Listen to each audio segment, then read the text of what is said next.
Let's go to freedom of expression, press, assembly, and information. These are related with each other because this refers to the um,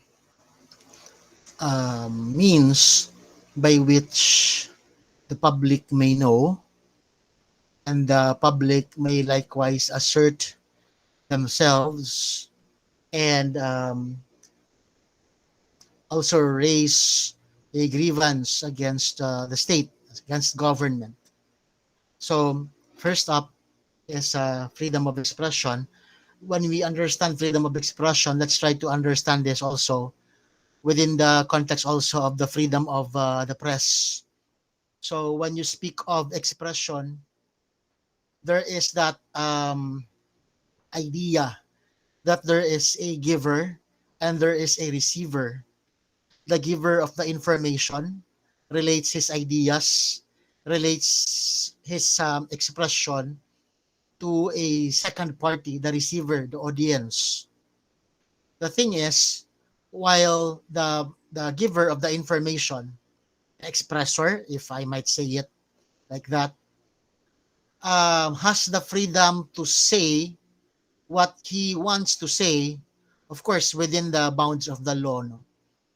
Because if you say that anything that is slanderous or seditious, you may be subject of legal consequences. Ano?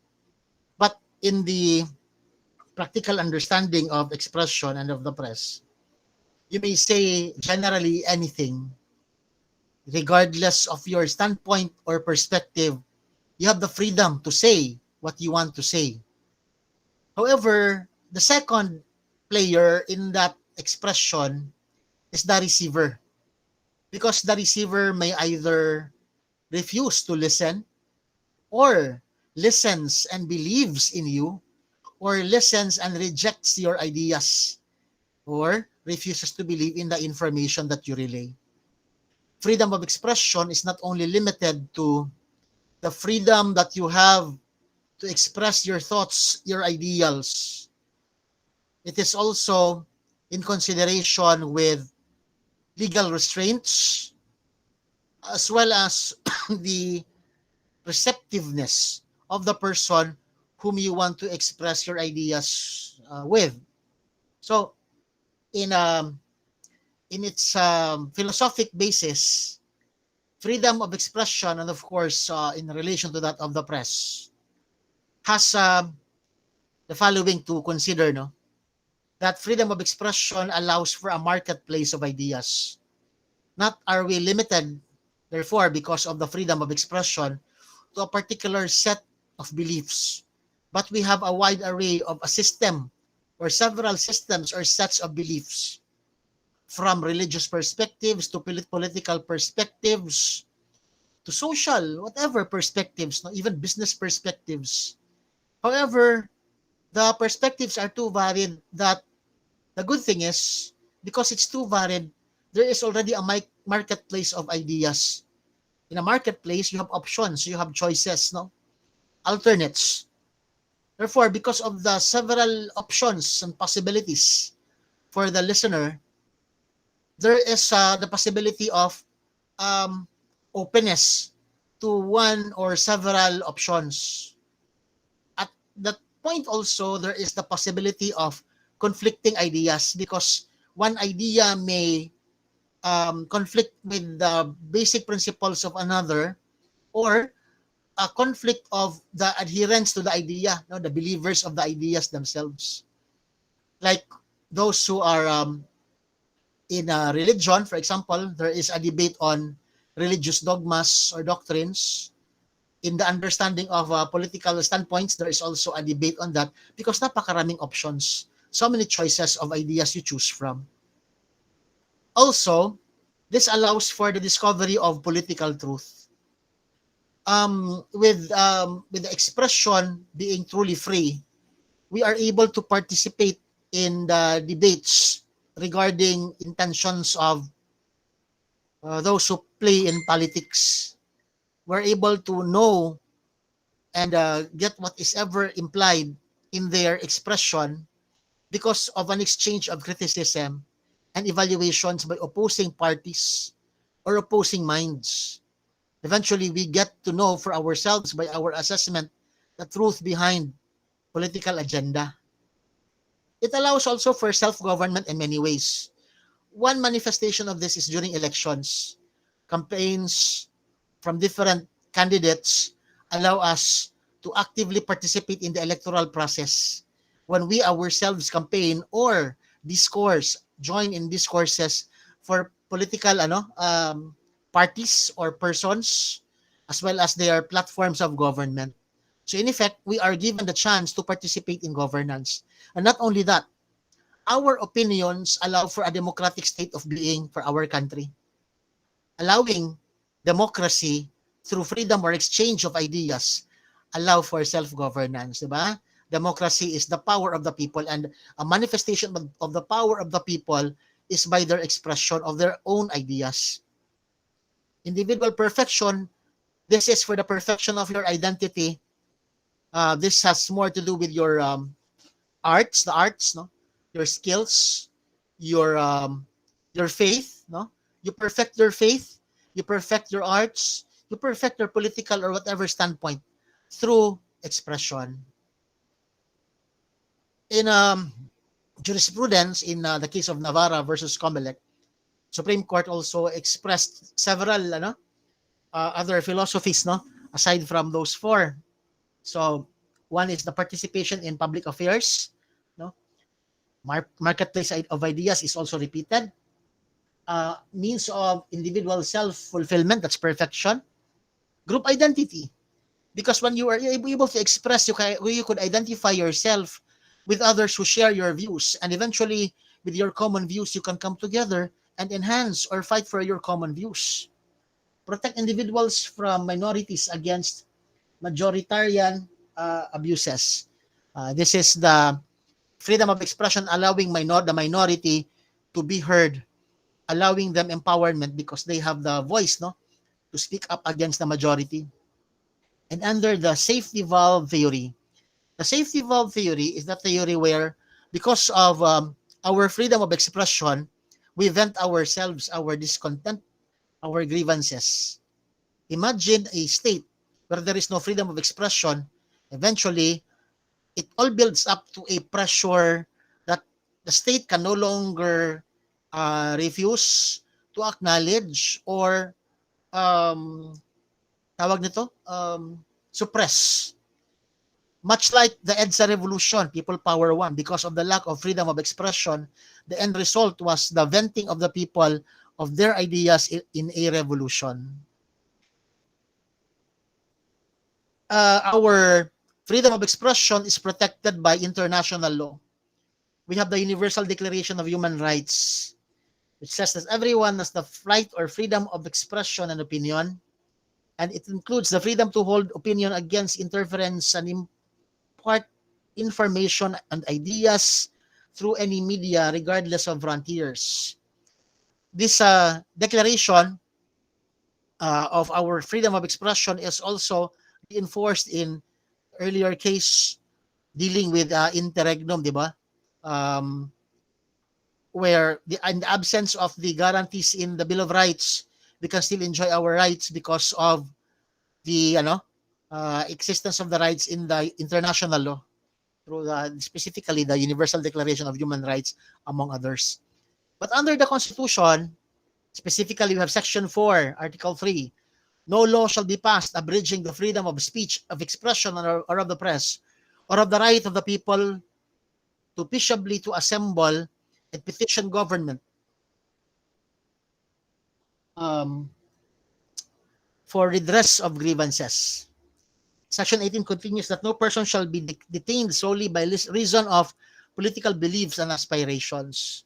Our fundamental rights allow us to express ourselves, our ideas, allows us to freely um, make use of the tri-media, of the multimedia, no?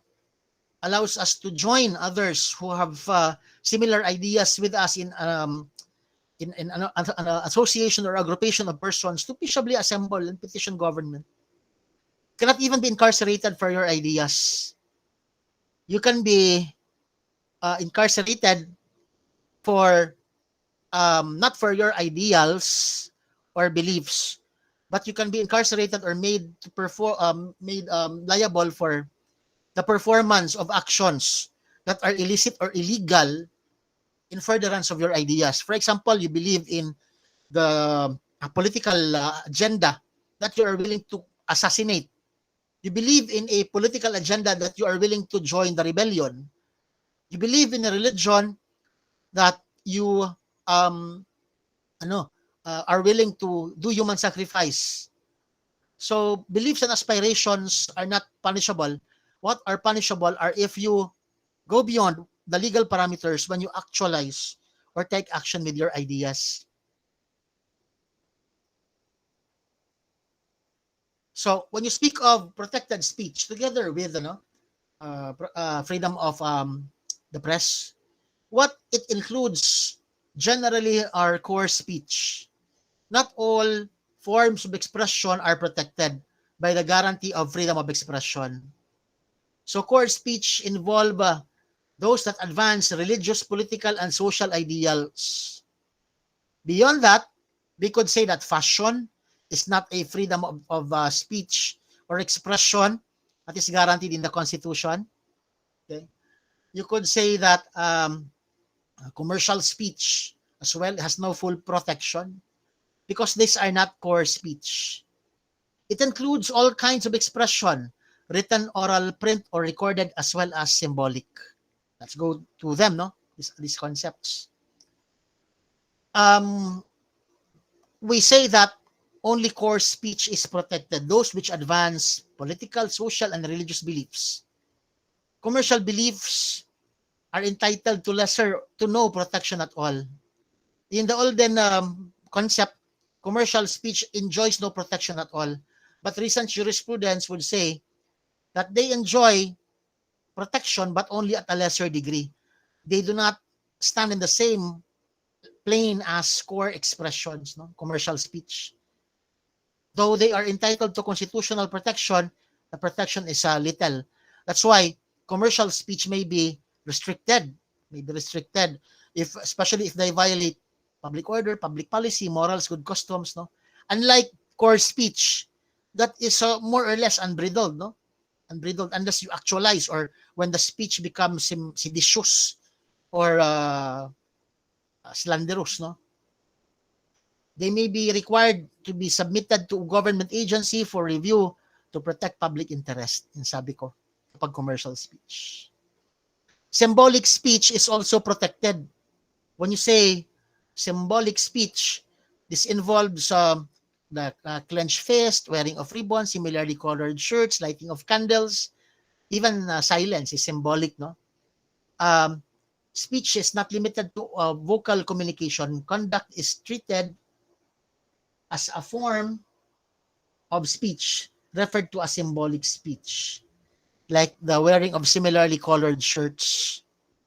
Public servants cannot go on strike, but they can express themselves through symbolic speech. The wearing of ribbons to connote a particular point. No, these are all protected. These are all protected. The case of Bishop Navarra versus Comelec, it says the right of freedom of expression thus applies to the entire continuum of speech, from utterances made to conduct enacted, and even to inaction itself as symbolic manner of communication. Symbolic protest, ito yung case ko na sinasabi, GSIS versus Villavisa, whereby employees of government during their free time break period went out, wore similarly colored shirts, clenched fists, and these are protected. No? They cannot be this cannot be taken against them. This is not a strike. This is a protest that is done during their spare time. Unless if it's political expressions, public servants are not allowed to join in partisan political activity. So except that also. part of symbolic expression is flag burning. Question: can you burn your flag? In the US, the case of Texas versus Johnson, you can burn your flag. Whether flag burning constitutes freedom of speech protected by the First Amendment, it's a question whether or not it's protected. It says yes. The majority of the court, according to Supreme Court, agreed that burning constitutes a form of symbolic speech and is protected by the First Amendment. The only qualification is that you own the flag. You join football games in the US and they have the wrappers of their hot dogs and their drinks, um, American flag. But in the Philippines, it's different because you have the flag and heraldic code of the Philippines. Um, the Constitution says also that the flag is red, white, and blue with a sun and three stars as consecrated and honored by the people and recognized by law. It says that the flag is not an image but a symbol of the Philippines, an emblem of national sovereignty, of national unity, and of cohesion and of freedom and liberty, which it and the Constitution guarantee and protect. So this is saying that in the Philippines, we have the high regard for the flag and other symbols of nationhood. It is in fact stated that the flag should be revered in Section 1 of Article 16. But we have also, again, the flag and heraldic code of the Philippines, which prohibits any unlawful destruction of the Philippine flag. Question: can you burn the Philippine flag? Yes. A flag that is worn out, okay, worn out through wear and tear, shall not be thrown away. It shall be solemnly burned to avoid misuse or desecration. The flag shall be replaced immediately when it begins to show signs of wear and tear. So that's the only instance that you can burn a flag, because in other instances, it says that under the same law in Section 34, it shall be illegal to mutilate, deface, defile, trample on, or cast contempt, or commit any act or omission casting dishonor, ridicule upon the flag or over its surface. So, other than in Section 14, other incidents of flag burning is prohibited. You cannot therefore burn the Philippine flag. How about silence? Silence is also a form of expression. Um, Freedom of speech even includes the right to be silent. The right to speak involves also the right not to speak. It also goes that way. Because I may not be compelled to speak up. Nobody can compel me to speak up against a political issue. As much as I can speak about any political issue, I cannot be compelled to give my standpoint. Unless it is my duty to give my standpoint, like if a judge in court, right, I have to make a decision. But ordinarily, everything else being no, in the ordinary sense of the word, no, or of the concept, you cannot be compelled to express yourself. You can remain silent. You can also make use of silence as a form of protest, like in civil disobedience. No, that's what can be done. No? Silence is also very powerful. This is the case of Ebralinag versus Division Superintendent of Schools. Flag burning. Not flag burning. The salute to the Philippine flag, where members of a religion refused to salute the Philippine flag, and the Supreme Court said it's okay. Um, the freedom to express your respect to the flag also involves the freedom not to salute if the reason is religious. That's an exception, because religion is of a greater value than this obligation to salute the flag. To impose a flag salute on the petitioners is to deny them the right not to speak when the religion bids them to be silent. This coercion of conscience has no place in our society, according to the case of Ebralinag versus Division Superintendent. The freedom is not absolute, because the freedom is not supposed to give you immunity. In fact, if you come to think of it, even members of Congress have no absolute freedom or immunity from ano from cases against them because of their parliamentary immunity for utterances made during the sessions in Congress in its hallways. Um, that that is not absolute because outside the hallways, outside of the sessions, they are not protected by that immunity. No, for us citizens, we are not given the full power to express ourselves. We have no authority to vilify others or to cast contempt against others or to incite sedition. Like any other freedom, it is not absolute.